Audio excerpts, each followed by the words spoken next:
Welcome to the Moto Marketing Podcast, presented by Racer X, the podcast for moto industry professionals, entrepreneurs, and riders. If you want to grow your brand and business in today's digital-first world, you have to know how to turn a stranger into a fan, turn a like into a customer. You have to know how to turn attention into dollars.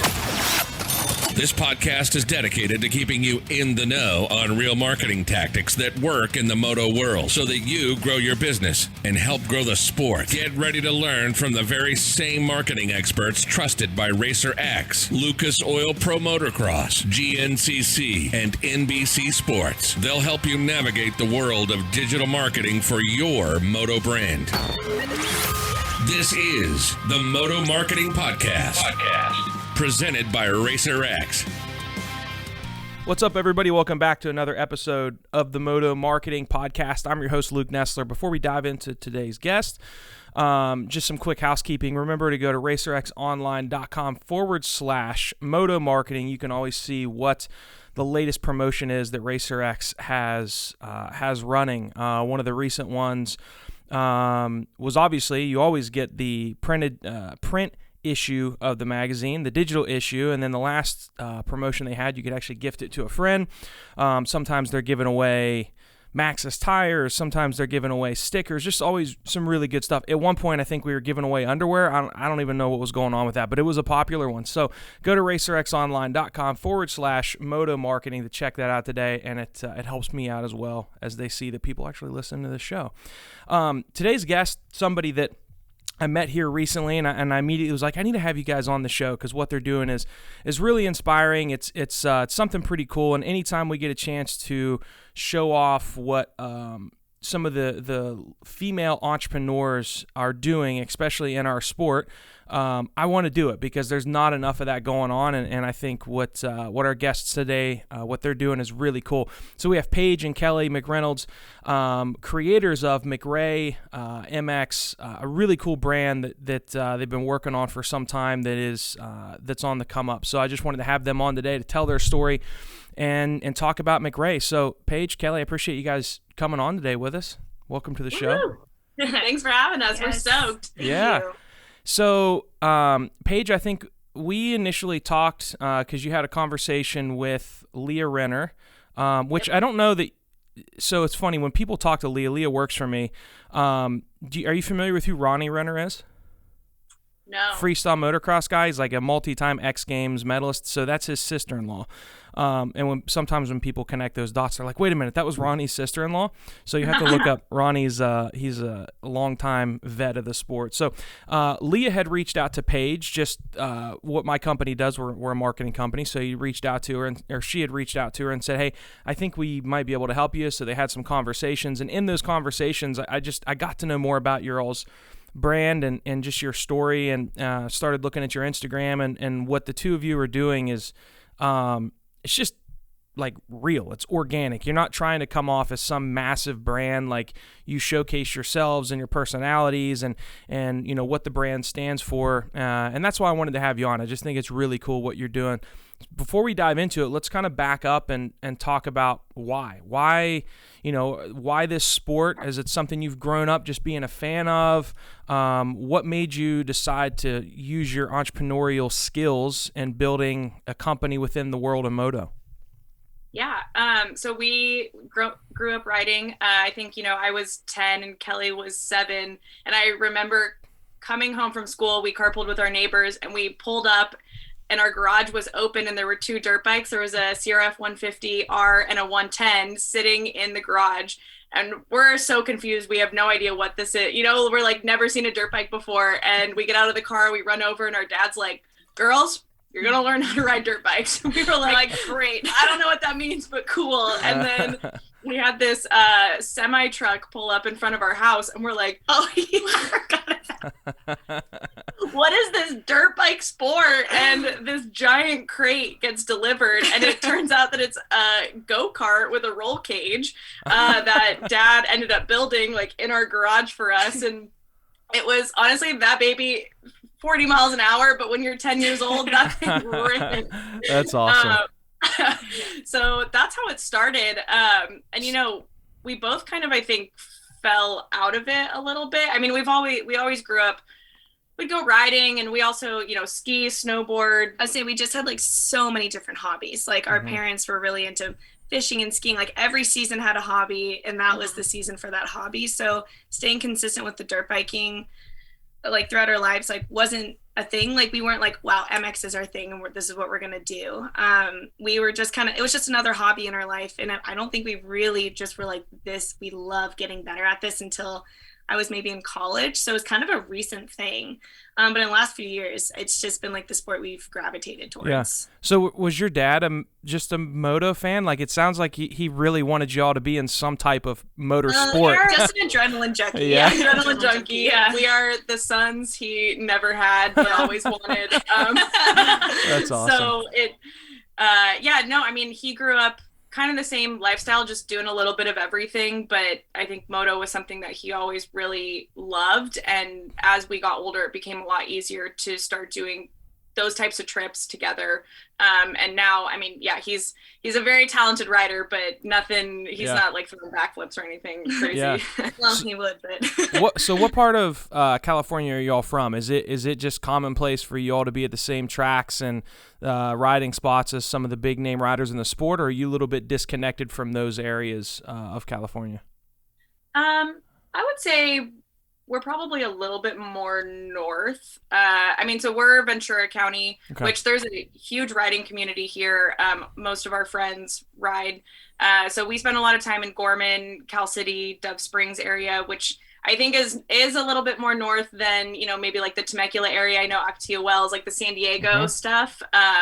So yeah, but I don't think it's uncommon to meet people in the industry and be like, oh, hey, like you're just like having a quick chat, and then they say their name and you're like, play cool.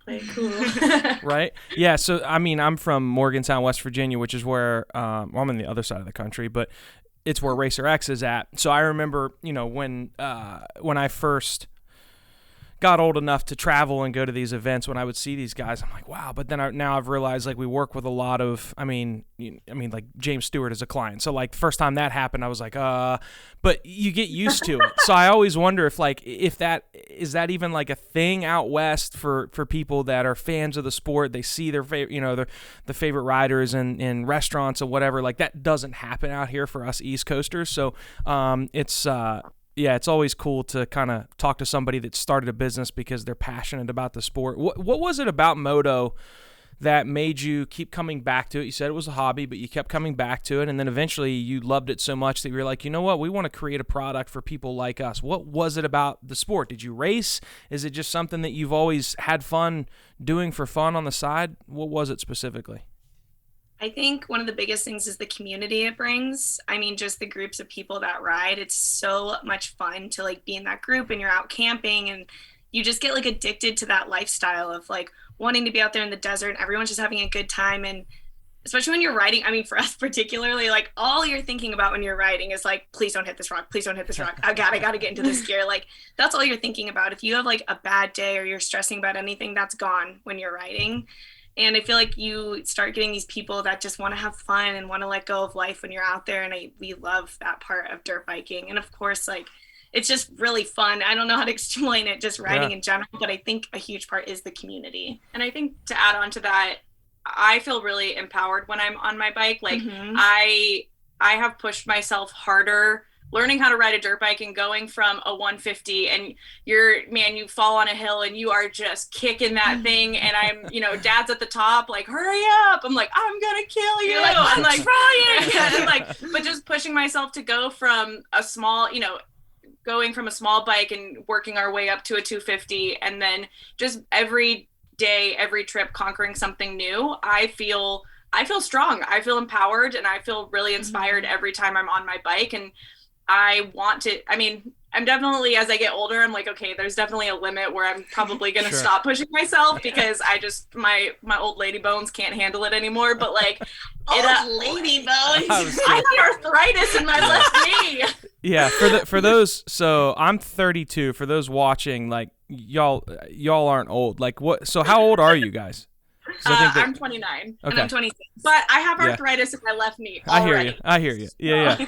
So, but it's, I mean, for you all to be doing this, in your 20s, I think that's pretty cool. And something that I've caught, not just from our conversation today, but just following your social, I think a lot of people that listen to this show and are really into the sport and read the magazines, there's different subsets of communities within the moto community. There's the off-road GNCC, which is the East Coast cross-country style riders. They get out and trail ride. And then there's the big, community, which is the moto community. And they're just, neck deep in training and living that lifestyle. And the dream is to drop out of school or get homeschooled and travel, blowing your parents' money and all this stuff.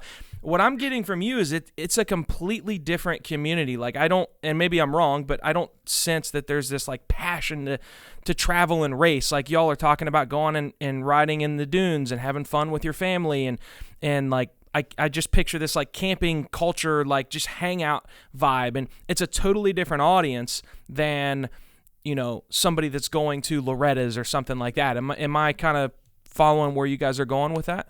Yeah, you are spot on. And, our brand is us, and we don't pretend to be anything that we're not. Yeah. And we love Supercross. Like, we love watching motocross races and going to them. And as this company grows, we're definitely finding ourselves more in those communities and getting to know people, but we don't race. We've never raced. We're actually talking about racing the Biltwell 100 this next year, because Cool. We're like, yeah, why not? We can give it a go. But our brand isn't. There's so many jerseys and kits out there for people who race, who are really, really into that, like you said, subset community of motocross. And our vibe and who we are is just, we love to go out there and have fun and ride with our friends. And we just want more people to feel like just getting out there is enough. Like, I feel like people are like, well, I'm not going to be good and you're gonna have to wait for me. I'm like, you being out there is cool enough all on its own. Like, even if you want to hang out at the campsite, like, there's we want to build a community where there's a place for everyone. Like, if you do want to ride, we have the kits for it. If you don't, then like, you can still be a part of our community and like hang out at the campsite, and there's plenty of dogs that we always bring. And, like, there's just a spot for everyone in what we're trying to build.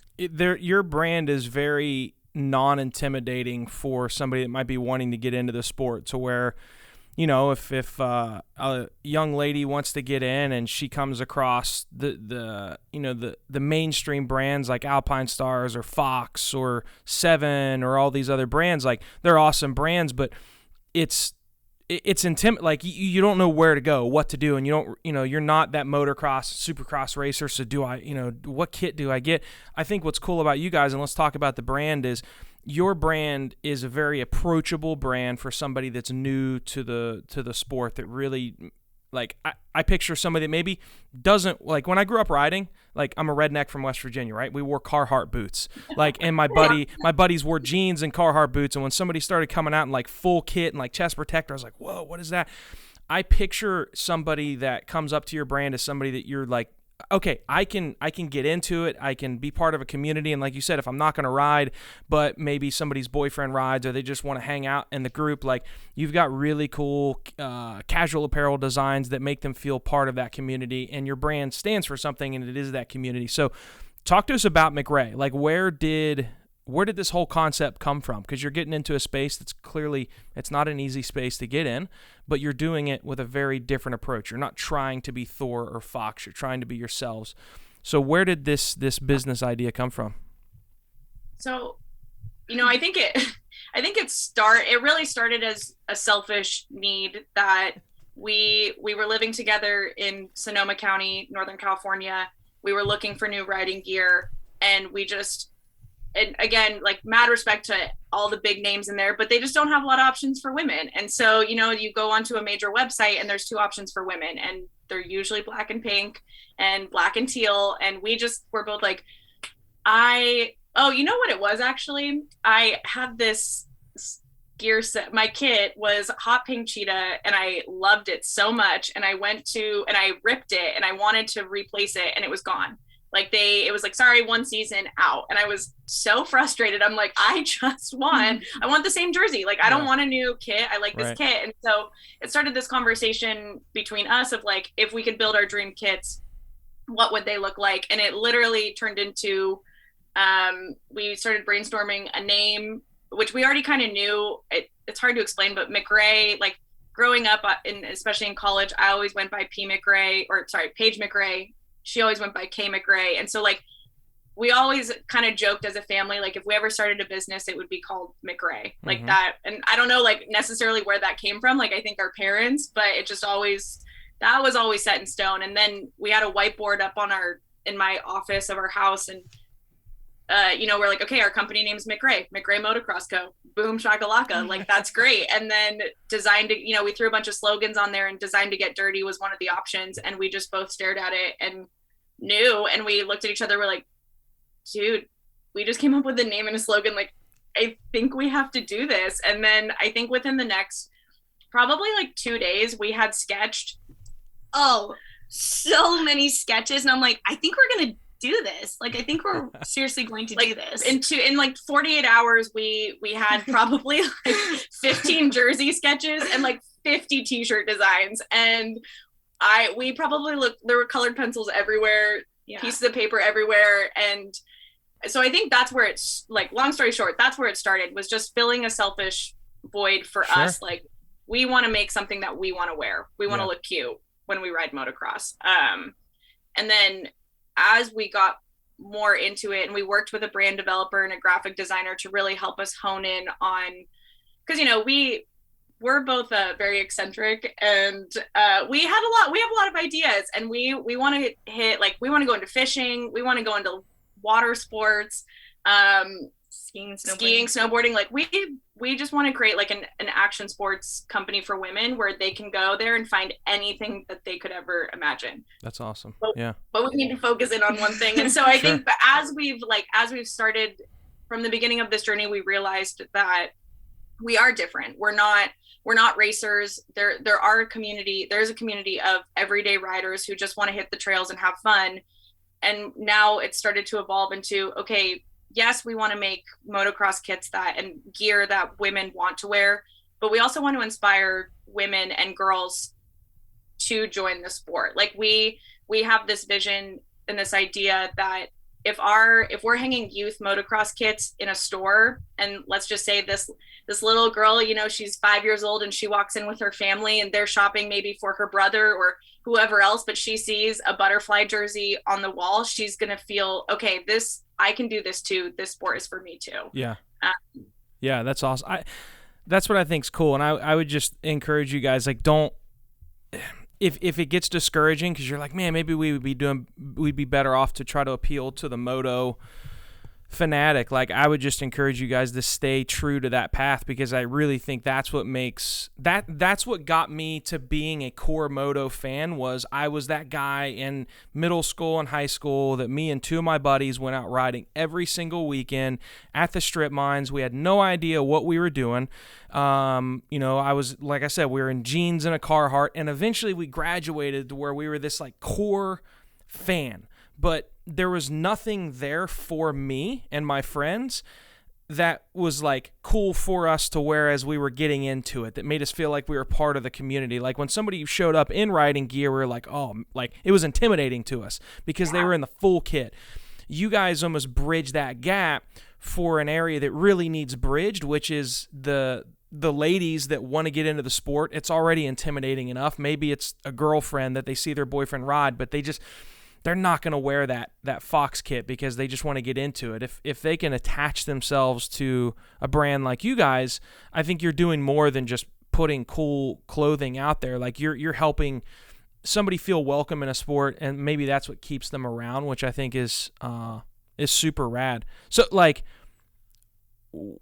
talk to me about the evolution of the company. So it went from this idea, like the name, and that's always the fun part of the business, right? Is like the name, the logo, like sketching up what it might look like. But then eventually like you take action and this, you know, money gets invested and samples come and then you have to start selling stuff and oh shit, now there's bills. Like, so talk to me about the evolution of like, okay, we're sketching this stuff out to where I see some of the stuff you're doing on Instagram. Like you do these like mini pop-up shop type things and like you're out grinding and hustling, which I think is rad. So talk to us about that journey. Yeah. We'll start with the logo because it's honestly probably our just funniest story.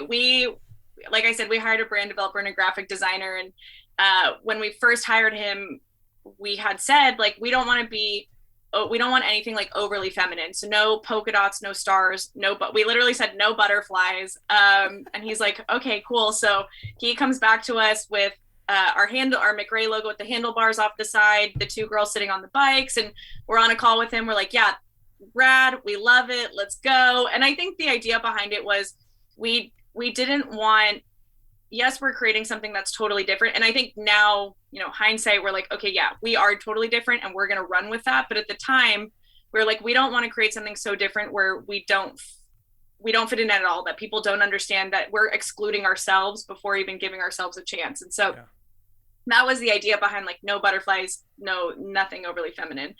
And then we get off the call with him and we look at each other and I'm like, it was good, but I don't know if it's us. And we both were like, started laughing. We're like, why didn't we say anything on the call?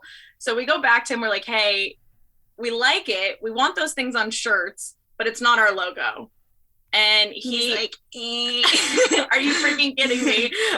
Bless his soul. But so he's like, okay, send me sketches. What do you guys want? What are you thinking? And we sent him a bunch of stuff and he comes back to us. He's like, so you guys realize that every single design you sent me has butterflies in it? And we're like, oh. And our mom loves butterflies and she's been like an empowering figure in our life. And so I feel like that's a reason why we tend to get really attracted to butterflies, is it reminds us of her. So we were like, it would make sense to I think butterfly. And I think too, especially our butterfly logo. So he came back with the logo that we have now, which we absolutely love. And it's so easy to see it now and be like, the colors are electric. It is bold. It's bright. It's beautiful, but the edges are a little rough. Like it's not a perfect butterfly. It has a little edge to it. And we start thinking about like the transformation that a butterfly goes through and what that means for women and what that means for the moto, the sport of motocross. And so it kind of all just came full circle. Like it makes a lot of sense now. I can't imagine our logo being anything but the butterfly. No, that's cool. I love that.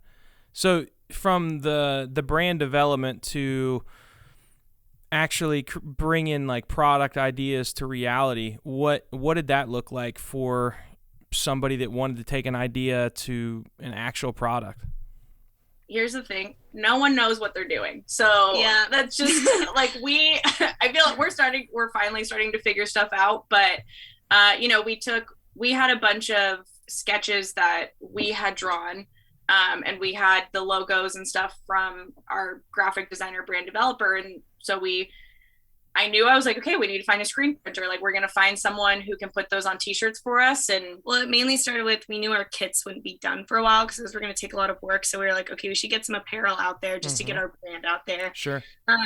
And so Paige is really handling a lot of like the kit and jersey stuff. And then I'm more so in charge of like the street apparel. So then, which was so new for me because Paige comes from a corporate background in marketing and I come from psychology. So I didn't know anything about business. And so that was like a huge learning curve for me. And honestly, a big opportunity for Paige being our CEO and being like, okay, this is what it's going to be like to train someone, like really starting from square A.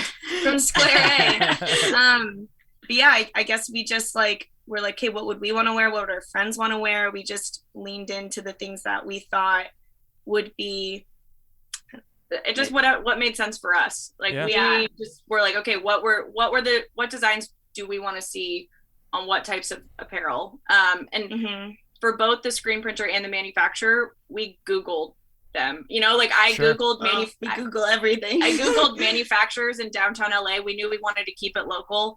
And literally just started spamming everyone with, hey, this is what we're trying to do. do you have any experience in this? Do you have any interest in this? You know, most people do not. Right. Fun fact. And you know, motocross especially the pants, are really hard to make, and so a lot of manufacturers were super hesitant about that. But finally found a manufacturer that was like, "Hey, we're super small, but we think this is awesome. We're also a women-owned company. We want to grow with you guys. Like, if you're open to it, we want to learn with you." And we were like, yeah, absolutely. That's like awesome. anyone who's willing to be on our team and grow with us, and you know, we knowing that we're both learning about this new product, it's like, okay, yeah, we're going to figure this out together. But like Kelly said, from the get-go, the manufacturer had told us this is probably going to take a year until you get you can actually like push everything live. And so we kind of, I think, shifted our game plan a little bit, because we're like, we don't want to wait a year to launch our brand. Let's instead take this time to come up with street apparel, get our website launched, and start to grow our brand. And it's definitely been hard. Like, I think this would be a lot easier of a journey if we had kits from the get-go, just in terms of getting our brand across and explaining to people like what we're trying to do. But at the same time, I think it's given us a lot of opportunity to figure a lot of things out. Like, I'm really glad that we're overcoming a lot of obstacles and learning a lot of things now while our brand is still so young, before we even have our kits. So that way, when we do get to a point where we're ready to launch our kits at the beginning of next year, we're a little bit more grounded, and we have relationships with events and other vendors and people in the industry where we're like, hey, you know, we've had a lot of conversations. We're super excited. Check this out. Can we send you a jersey? Yeah. Yeah, that's all. I mean, there's so much that goes into it, and it's cool to see that you all kind of divided and conquered, focused on different aspects. And I love the fact that you were like, okay, we need to do this right, but we don't want to launch a year from now. So, you know, the street apparel, I think is awesome. And you guys have some really, really cool stuff. What's the, like, is there anything coming that you're really excited about? I follow your stuff, and I know you've been like going through some samples and whatnot. Like, is there anything that's coming that, obviously the gear, right? The gear isn't live yet. Is that what's coming? And can you speak to that? Yeah. Do you want to take it? Do you want me to take it? If you can't note it, okay. Like, also, a part of this brand development is also us growing with each other, and we're very different. Not just our hair color, but in general. If you can't tell, I'm very introverted. I'm a lot more like, I like to think inside my head first. And Paige is like, bada bing, bada boom. A lot more extroverted. So it's also been great for us to have this time, because launching our jerseys is going to be like our bread and butter. And I'm glad, like Paige was saying, that we had this time to get it right, because we have made mistakes, and we have, we're always going to be learning, but we've used this time where it's like, okay, this is what a launch looks like. Like, I personally learned a lot about what it means to be a businesswoman from my sister, and then just like from the people we've surrounded ourselves with. So it's, but yeah, growing with each other has been, quite the journey itself, and it's been really amazing, and it's been difficult. But I wouldn't want to be doing it with anyone else. Yeah, you guys make a good team. Oh, it's true. But anyway, jerseys. Yeah. So we're super stoked. 4 jerseys. We have a animal print, a bull skull, a daisy, and then we have one with a butterfly, like half the butterflies on the front, half the butterflies on the back. So if you follow our social media, or if you've seen us at any of the events, you've started to get a glimpse at it. The Mint 400 was the first event where we had all 4 jerseys on display for show. So those will be launching, we hope, end of February, beginning of March. But we're so freaking stoked for those. And then our pants. So our pants are following shortly behind, probably March or April. I'm really impatient. Like, I just want all of these things to launch together, because obviously I think we have a really great idea because it's our company and we started it, but our pants so we're launching 6 different colored pairs of pants. And the idea is that you don't have to wear the pants, and the jerseys don't match in the sense that they don't have the same design. So you can buy a pair of, we have a pair of like mocha and black pants, and you could wear those with our bull skull jersey, our animal print jersey.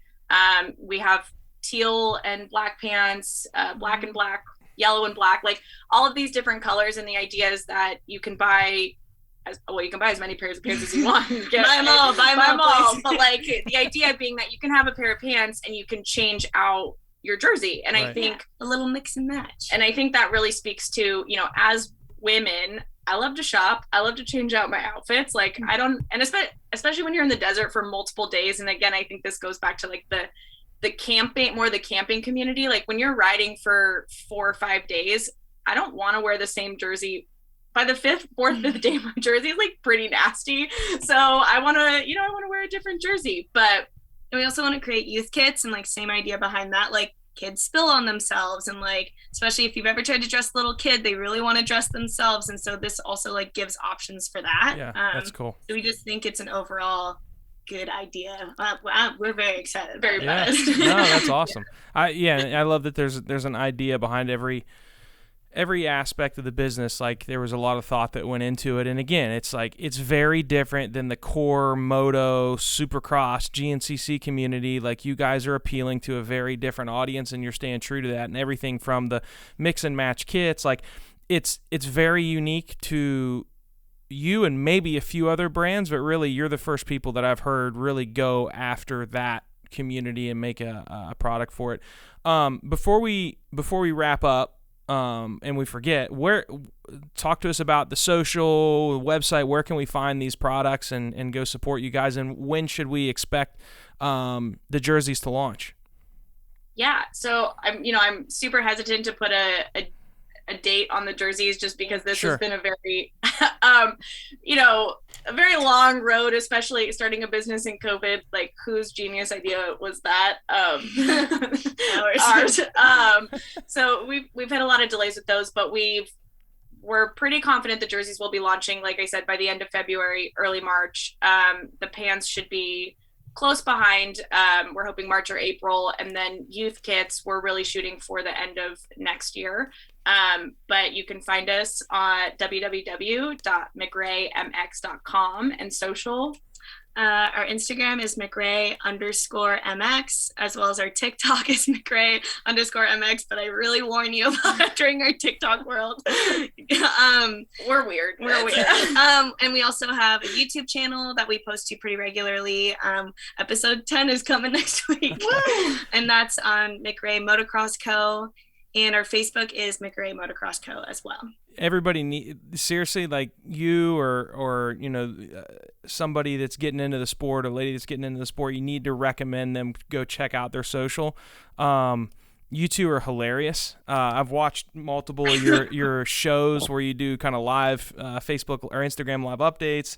I haven't seen the TikTok yet, but now I'm gonna go check it out. So you're organically you're always yourselves. Like you don't try to not be goofy, and like you can tell like you guys enjoy working together. It's really cool, and if that type of energy goes into your product and your brand, which I'm sure that it is, it's gonna be a cool brand. So I'd love to get you all back on here in the next year just to get an update on how things are going and what that process looks like to advance a product from an idea to now you're selling, multiple sets a day or whatever it is, and just kind of tell that story. So yeah, you're right. And I got a couple ideas for you. So hopefully this won't be the last time that we do something together, and it won't be the last time you guys hear from the McReynolds sisters. So I appreciate you guys coming on today. This was awesome. Thank you. We appreciate it. Yeah, absolutely. Thank you all. We'll talk soon. Sounds good. Cool. Bye. Thank you for listening to the Moto Marketing Podcast. If your goal is to get real, measurable results from your marketing that will grow your company revenue, then check out how Impact Media can get the same results that they have for Moto's most iconic brands by visiting thinkimpact.com. That's THINKIMPAKT.com. Have a marketing question that you want answered on the show? Send your questions to questions@motomarketingpodcast.com. Don't forget to rate, review, and subscribe to the podcast. And we'll catch you on the next episode of the Moto Marketing Podcast.